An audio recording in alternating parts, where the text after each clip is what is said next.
Señor Pizarro, yo quisiera comenzar con usted para hacer una primera evaluación de lo que han sido estos 5 años de la Comisión Nacional de Reparación y Reconciliación Nacional de Colombia, por dos razones. Primero, por todo lo que se ha hecho y segundo, por aclarar una duda que me parece importante, y es que generalmente este tipo de instituciones se crean cuando los conflictos se terminan. Y en el caso que nos ocupa, se ha creado con el conflicto aún todavía viviendo.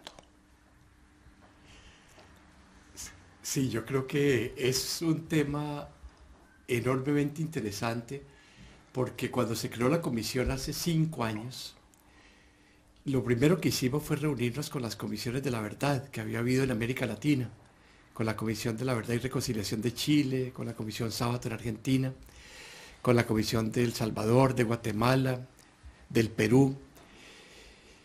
Y la verdad es que todas habían creado, como usted dice, en el posconflicto o en la posdictadura. Es decir, tenían como horizonte las víctimas de ayer, Así las es. víctimas de Pinochet, de Videla. Y nosotros teníamos no solamente las víctimas de ayer, sino una responsabilidad, cómo evitar que haya más víctimas mañana. Era un desafío especial, no había antecedentes de comisión de reparación a víctimas en medio del conflicto. Las lecciones de las comisiones de la verdad eran importantes pero limitadas, porque estaban en la temporalidad más tranquila del posconflicto, de la posdictadura. Era un desafío inédito, pero yo creo que lo más importante en estos 5 años fue que en Colombia, por primera vez, la víctima como portadora de derechos a la verdad, la justicia y la reparación está en la agenda pública. Hemos logrado colocar este tema en el centro de la preocupación del país y esto es excepcional como logro, porque los derechos de las víctimas se convierten en una barrera moral para que continúen los procesos de victimización y esto ha permitido deslegitimar la violencia y generar un nuevo clima ético en el país. Y me parece que si a mí me preguntaran cuál es el mayor éxito de lo que hemos logrado, es ese, el nacimiento de la víctima como portadora de derechos en la agenda pública nacional. Si uno tomase un tema que le preocupa a todo el país y en relación directa con la Comisión, es la nueva ley de víctimas y reparación de bienes. Y creo que no es exagerado asegurar o reiterar aquí lo que han dicho numerosos especialistas, que las decisiones hasta el momento tomadas por el nuevo gobierno son realmente revolucionarias, es decir, tienen un impacto muy significativo y significan un cambio también muy profundo respecto de lo que había sucedido en los años precedentes. ¿Ustedes comparten ese entusiasmo? No puedo hablar por los demás, pero en lo que a mí respecta, sí. Yo creo que se respira un clima nuevo. Eh, la administración anterior tuvo logros importantes, pero indudablemente nos dejó una herencia de fuerte polarización.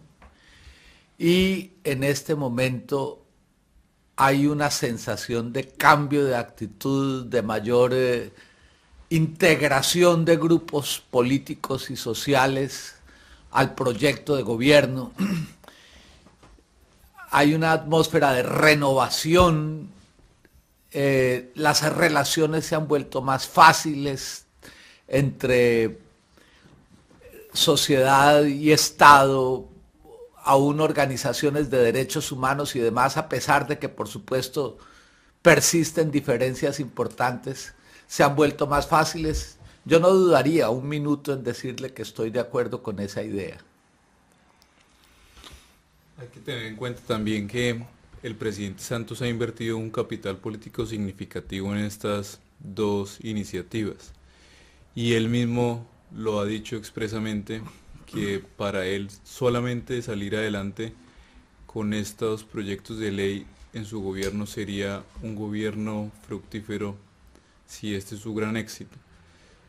También él ha recalcado que los costos de la ley de víctimas son muchos menores a no tener una ley de víctimas, por lo cual ha enviado un mensaje muy claro a toda la bancada de la Unidad Nacional en el Congreso para agilizar este trámite. Esperamos que en esta misma semana se presente la primera ponencia, que sea una ponencia favorable a los dos proyectos acumulados en Congreso y que se dé el debate fuera de un ambiente de polarización, un debate serio, profundo y con un espacio significativo para las víctimas.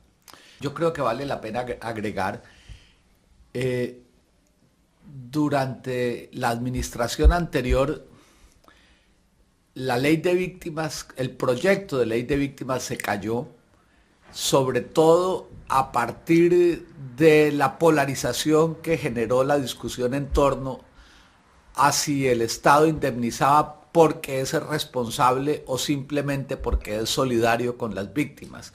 Yo creo que ha habido un cambio importante de posición en el gobierno en la medida en que adoptó como postura fundamental que la condición de víctima se lleva y se reconoce independientemente de quién haya sido el autor, el perpetrador, y eso yo creo que debe contribuir a un clima de mayor posibilidad de construcción de consenso. Yo pienso que además del optimismo general que hay, que compartimos todos los de esta mesa, con el tema de la presentación de la ley de víctimas, para la comisión es muy importante porque los 5 años de trabajo que hemos realizado para las víctimas y con las víctimas son insumo para esta nueva ley de víctimas, y todas las experiencias que ha recogido la comisión sirven como insumo para este debate, para la implementación de la ley de víctimas cuando se surtan los debates en el Congreso. Entonces es como recoger todo lo que ha venido sembrando la comisión a lo largo de estos 5 años en favor de las víctimas en Colombia. Yo no pretendo con el par de preguntas que voy a hacer a continuación restarle ninguna importancia a todo lo que ustedes han dicho, pero creo que hay aclaraciones, tal vez prematuras, pero necesarias. Por ejemplo, está muy bien que se entreguen 300.000 hectáreas de tierras para comenzar, pero ¿cómo se podría garantizar la seguridad para esa gente cuando la violencia persiste? Sí, es un tema muy importante, pero hay que tener en cuenta dos realidades. Una, que Colombia, en el centro del país, es un país crecientemente pacífico, con un control estatal crecientemente importante. Y la violencia se ha ido localizando fundamentalmente en las fronteras terrestres y en las fronteras marítimas. Las bandas criminales emergentes, los grupos guerrilleros que subsisten, las FARC y el ELN, se han localizado en la frontera con Ecuador, en los departamentos que dan hacia la costa pacífica, la frontera con Panamá, en alguna medida la frontera con Venezuela, donde está el tráfico de drogas y de armas.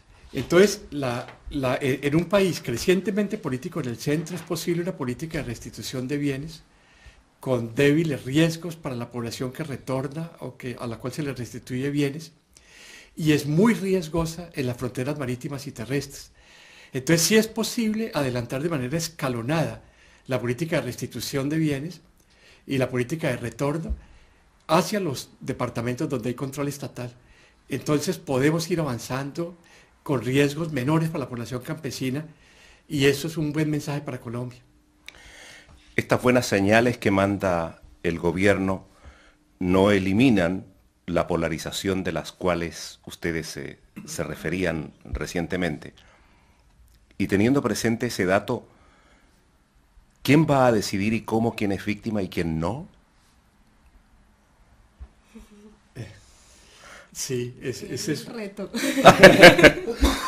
¿Verdad? Porque es muy importante, me da la impresión, en momentos de esta naturaleza, que la pluralidad de voces se haga sentir para evitar que quienes decidan finalmente sean catalogados de sectarios o de sectores interesados políticamente o de injustos.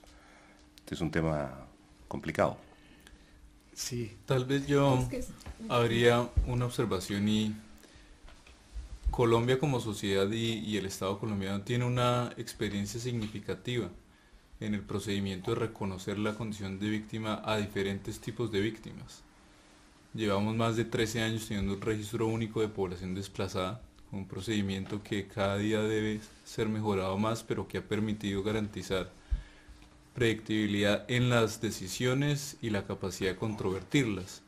La misma comisión ayer hacía un inventario de los diferentes registros de víctimas que se tienen en Colombia.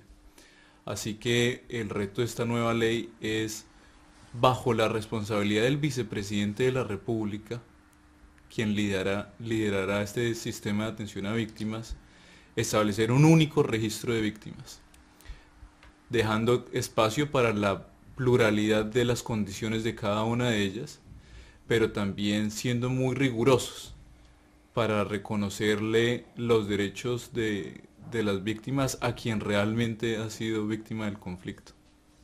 Yo a eso le sumaría que tal vez el proceso de los 5 años de levantar patrones de victimización, de definir tipos de victimización, y que ahora se llegue a una ley que se está buscando que sea de consenso, eso también amplía el escenario de las víctimas.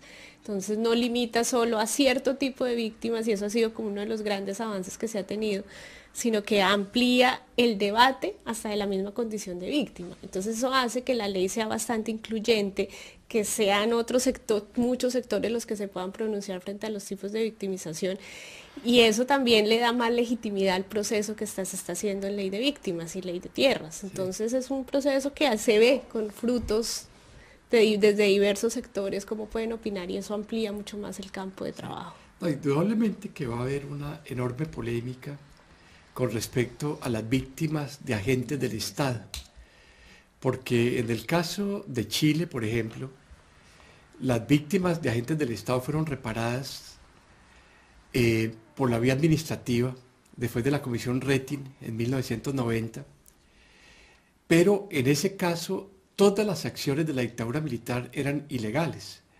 Entonces solamente había que determinar el daño causado por la dictadura militar. En el caso de Colombia, estamos en un régimen democrático donde agentes del Estado actúan en ocasiones por fuera de la ley. Entonces, además del daño causado, hay que determinar si el acto fue lícito o ilícito, lo que no se tenía que hacer en el Cono Sur, que eran dictaduras militares. Entonces, eso aumenta la complejidad de la determinación de la condición de víctima, y eso va a generar polémicas. En el caso de la ley de víctimas se ha creado un panel de 5 juristas de alto nivel para que puedan determinar no solamente el daño causado, sino el carácter ilícito del hecho. Y ese es el debate que ha generado este proyecto de ley, que lo generó el anterior, y que evidentemente va a ser una de las fuentes de mayores discusiones en los próximos años en el país. No es fácil el tema. Señora María Angélica, bueno, tengo entendido que usted ha estudiado el tema del perdón, ¿verdad? Sí. Qué bueno, a mí me gustaría tratar ese tema porque creo que en el caso de América Latina hay una suerte de equívoco, y es que se piensa cuando uno menciona esta palabra que está ligado solo, digamos, a las aspiraciones religiosas, concretamente de la Iglesia Católica, pero creo que el tema es mucho más profundo e importante que eso. En efecto, pues desde el análisis que hemos hecho frente al tema del perdón, lo hemos tratado de sacar un poco desde esa visión individual y ligado a lo religioso y a lo puramente terapéutico, sino que se ha tratado de mirar cómo también en el escenario público se puede hablar de perdón. Normalmente en las comisiones de verdad o cuando hay procesos de transición, el perdón asume una posición de olvido también. Entonces se relaciona mucho con un cierre de heridas, un paso a una transición distinta. Pero nosotros en Colombia hemos hecho un ejercicio muy interesante, que es consultarle a las víctimas qué piensan ellas del perdón, qué creen ellas, creen que es una condición para la reconciliación. Y la gran conclusión que hemos encontrado es que necesariamente no tiene que ir ligado a un proceso de reconciliación, a un proceso de perdón. Y sí, el perdón es una condición individual que las personas pueden asumir, pero en el campo político se relaciona mucho más con escenarios de encuentro víctima-victimario que va condicionado, y eso sí es algo que las víctimas siempre nos dicen, se condiciona a que se acompañe de otros gestos, Entonces gestos de entrega de información, de reparación, entonces deben ir... ¿Y de arrepentimiento? Sí, las víctimas normalmente nos dicen que para ellas es importante que haya un arrepentimiento por parte de los perpetradores, pero eso es algo muy complicado de medir. Nosotros siempre decimos, nosotros no tenemos un arrepentinómetro que nos diga cuál es el grado de arrepentimiento que tienen los perpetradores, pero por eso les decimos que haya un proceso donde lo acompañen con otros gestos. Claro, ¿qué es importante resaltar en el tema del perdón? Que hay gestos públicos que son importantes, que un presidente haga una petición de perdón es un gesto público que es importante, pero que debe acompañarse de otras medidas. Por eso el perdón también es un proceso, es algo que se va construyendo en el camino hacia la reconciliación. Charles Villavicencio, un teórico sudafricano, decía, por ejemplo, la sociedad sudafricana se reconcilió, pero el perdonarse no se ha perdonado a pesar de toda la catarsis que hubo en Sudáfrica. Y en Colombia ha sido un proceso muy interesante porque las víctimas también lo asumen como un proceso que tienen que hacer, pero que es lento y que es una opción de libertad individual para cada uno. Y los victimarios pues siempre van a pedir perdón y lo han hecho. Tenemos casos como los incidentes de reparación donde las víctimas se encuentran con sus victimarios y les dicen, los victimarios les piden perdón y las víctimas dicen o se lo concedo o no se lo concedo, estoy en plena libertad de hacerlo. Y han sido gestos muy importantes, pero que deben ir acompañados de otro tipo de procesos de reparación. Que este es un tema realmente muy significativo porque recientemente se comprobó en Chile, producto de declaraciones de un par de personas, que en el caso de aquellos que estuvieron comprometidos o estuvieron en connivencia con perpetradores de violaciones de derechos humanos, lejos del arrepentimiento, están orgullosos de sus acciones. De tal manera que no es un tema que se va a resolver de la noche a la mañana, ¿verdad? Señor Orozco, tengo entendido que usted ha estudiado el tema de las masacres y concretamente estoy pensando en la de 1989, donde es una masacre perpetrada por paramilitares y con participación de fuerza pública. Traigo el tema a colación porque sabemos que en Colombia hay un altísimo grado de impunidad. No es solo el único país, pero estamos hablando de cerca del 90%, ¿no es así? Sí, señor. A ver, efectivamente, con un equipo de investigación participé en la reconstrucción de la memoria histórica de la masacre de La Rochela.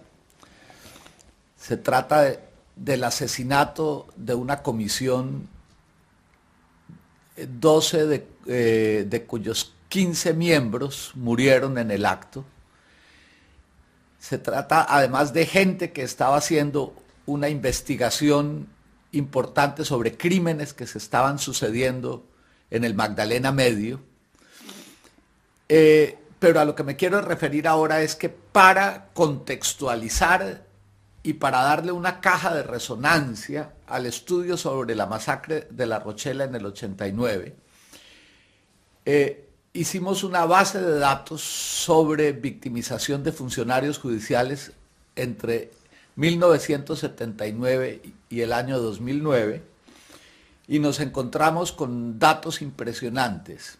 Primero, que han sido victimizados alrededor de 1.500 funcionarios judiciales en ese lapso, más o menos a razón de 1 por semana en Colombia, de tal manera que estamos frente a un drama padecido por la justicia y sobre el cual el país no tiene hasta hoy suficiente conciencia.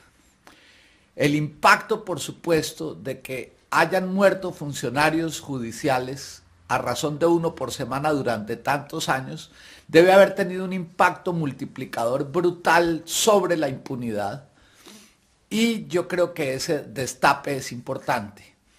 Lo otro que es básico entre las cosas descubiertas a través de la construcción de la base de datos es que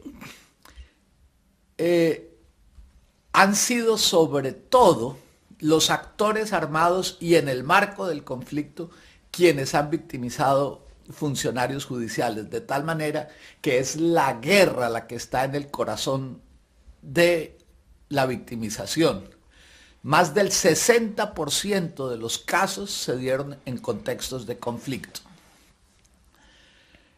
Eso, pienso yo, tiene una implicación importante en el sentido de que no basta una visión administrativizada y eficientista de construcción de aparato de justicia para pensar que se va a pacificar el país, simplemente generando capacidades en el aparato de Estado que tengan finalmente un efecto pacificador. Yo creo que hay que trabajar simultáneamente por varios canales, y el hecho de que sea la guerra la que impacta de esa manera la justicia implica que nos preguntemos de nuevo también por las posibilidades de fórmulas negociadas para alcanzar la paz, de forma tal que se generen también condiciones a partir de las cuales se pueda construir mejor aparato de justicia.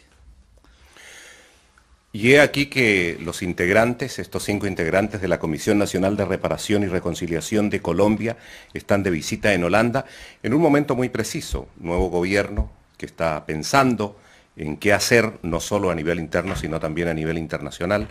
Colombia ha sido en los últimos años país prioritario de ayuda al desarrollo, y en el caso que nos ocupa, no es una ayuda cualquiera. Es una ayuda para la paz, es una ayuda para la reintegración, es una ayuda, ¿verdad?, que contribuye a solucionar el problema prioritario del país. ¿Cómo les ha ido? ¿Qué les han dicho? Cuenten ustedes. Hay dos aspectos importantes de la visita de la Comisión y de Acción Social a La Haya. En primer término, fue muy interesante el intercambio con la Corte Penal Internacional sobre las experiencias de Colombia en los temas de víctimas, en la medida en que la Corte tiene serios compromisos hoy con distintos países del mundo que están bajo investigación, sobre todo en África Negra. La experiencia colombiana deja lecciones interesantes, igualmente cuellos de botella, y uno aprende de los éxitos y de los fracasos, y este intercambio de experiencia fue importante. Y igualmente Holanda ha tenido un enorme compromiso con Colombia en términos de apoyo a distintos programas, y creo que ese apoyo va a continuar. La Comisión ha sido muy beneficiada de la generosidad del pueblo holandés para los programas de atención a víctimas, y esperamos que ese matrimonio feliz continúe en los próximos años. Pues de todas maneras, aquí todavía la visita no ha terminado. Hoy tendremos un día también copado de oportunidades de compartir la experiencia colombiana, siendo esta entrevista una de ellas.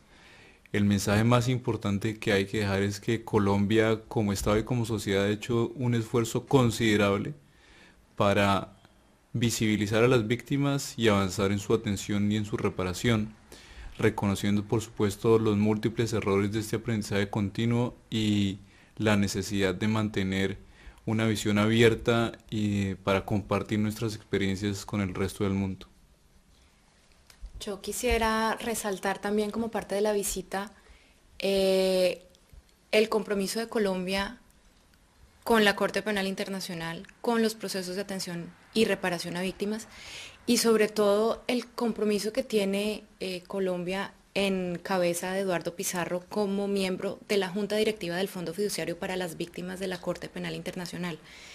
Me parece que es un esfuerzo, es la primera vez que se realiza un esfuerzo a nivel internacional de reparación a las víctimas que la Corte está adelantando.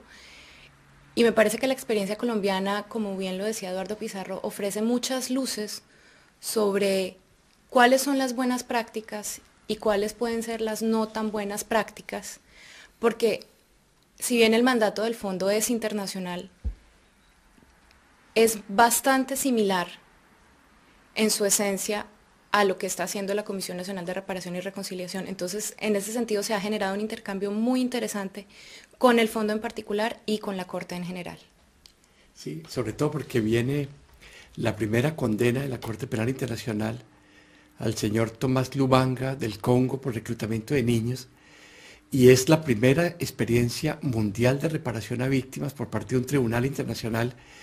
Entonces ellos están a la búsqueda de experiencias en otros países sobre cómo se han desarrollado estas prácticas de reparación, y entonces fue interesante el intercambio de la experiencia colombiana con la Corte. Ellos van a tener experiencias en los próximos meses con otras experiencias internacionales. Seguramente la experiencia chilena, la experiencia argentina son igualmente importantes para esta primera gran experiencia mundial, la reparación a las víctimas del Congo. Señoras Eliana Rueda y María Angélica Bueno, señores Eduardo Pizarro, Iván Orozco y Juan Pablo Franco, muchísimas gracias. Muchas gracias. Gracias.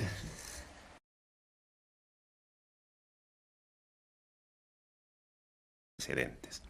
¿Ustedes comparten ese entusiasmo?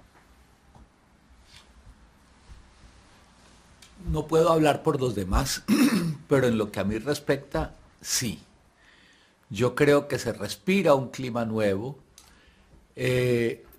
La administración anterior tuvo logros importantes, pero indudablemente nos dejó una herencia de fuerte polarización. Y en este momento hay una sensación de cambio de actitud, de mayor integración de grupos políticos y sociales al proyecto de gobierno. Hay una atmósfera de renovación, las relaciones se han vuelto más fáciles. Es un tema enormemente interesante porque cuando se creó la comisión hace 5 años, lo primero que hicimos fue reunirnos con las comisiones de la verdad que había habido en América Latina, con la Comisión de la Verdad y Reconciliación de Chile, con la Comisión Sábato en Argentina, con la Comisión de El Salvador, de Guatemala, del Perú. Y la verdad es que todas habían creado, como usted dice, en el posconflicto o en la posdictadura. Es decir, tenían como horizonte las víctimas de ayer, las víctimas de Pinochet, de Videla. Y nosotros teníamos no solamente las víctimas de ayer, sino una responsabilidad, cómo evitar que haya más víctimas mañana. Era un desafío especial, no habían en el país, y me parece que si a mí me preguntaran cuál es el mayor éxito de lo que hemos logrado, es ese, el nacimiento de la víctima como portadora de derechos en la agenda pública nacional. Si uno tomase un tema que le preocupa a todo el país y en relación directa con la Comisión, es la nueva ley de víctimas y reparación de bienes. Y creo que no es exagerado asegurar o reiterar aquí lo que han dicho numerosos especialistas, que las decisiones hasta el momento tomadas por el nuevo gobierno son realmente revolucionarias, es decir, tienen un impacto muy significativo y significan un cambio también muy profundo respecto de lo que había sucedido en los años precedentes.